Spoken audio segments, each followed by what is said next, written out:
მოგესალმებით ქეთა, მადლობა გადაცემაში ჩართვისთვის. თქვენი შტაბ-ეჭრილება, თქვენი აქცენტები ბრიუსელიდან და რა მესიჯები მიიღეთ ადგილზე ევროპარლამენტარებისგან? დიდი მადლობა პირველში ჩართვისთვის. ბოდიში უნდა მოგიხადოთ ცოტა რაც ფორს მაჟორულ მდგომარეობაში გერთოებით შეხვედრიდან გადავდივართ.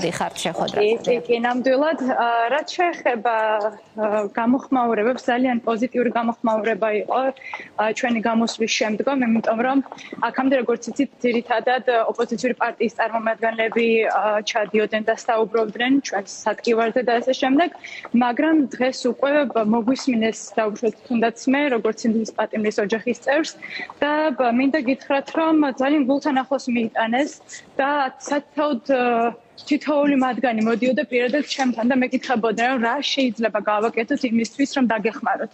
იმიტომ რომ ძალიან ისეთი მკაფიო მესიჯები მქონდა, როგორც მე, ასევე დანარჩენ როგორც ბექა ყორშიას, ასევე ლაშა ბუღაძეს.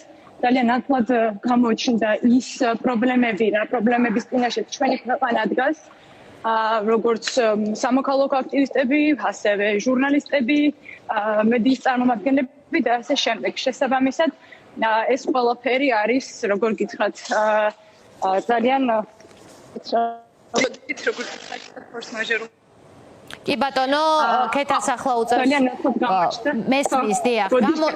არ არის პრობლემა, მე მესმის თქვენ შეხვედრაზე გადადიხართ. უბრალოდ მათი აქცენტი იყო, რომ არანაირი სხვა არ იმუშავებს, მოთაფულის პოლიტიკაო, მთავარია ახლა იყოს სანქციები და ახალი არჩევნების დასანიშნად და პოლიტპატიმრების გათავისუფლებისთვის ზეწოლა ივანიშვილის რეჟიმზე. ეს იყო სათქმელი მან მთავარი?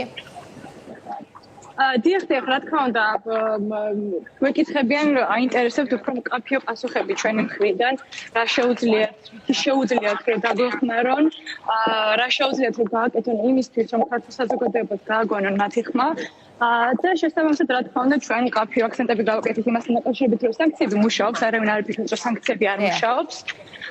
უბრალოდ, რა თქმა უნდა, დრო ჭირდება ყველაფერს და შესაბამისად, ნელ-ნელა უნდა მივყვეთ ამ ყველაფერს ეტაპობრივად, რათა ყველაფერი, რა თქმა უნდა, მოხდეს დემოკრატიული გზით. შეიცვალოს ყველაფერი დემოკრატიული გზით. დიდი მადლობა ქეთა ქეირაშვილს იმისთვის, რომ გაგვიზია რა მისი შტაბ-ეჭრილებები ბრიუსელიდან ის ცოტა ხნის წინ სიტყვით გამოვიდა შეხვედრიდან შეხვედრაზე გადადიან ქართული დელეგაციის წევრები. კიდევ ერთი მკაცრი რეზოლუცია მზადდება ოცნების წინააღმდეგ ბრიუსელში.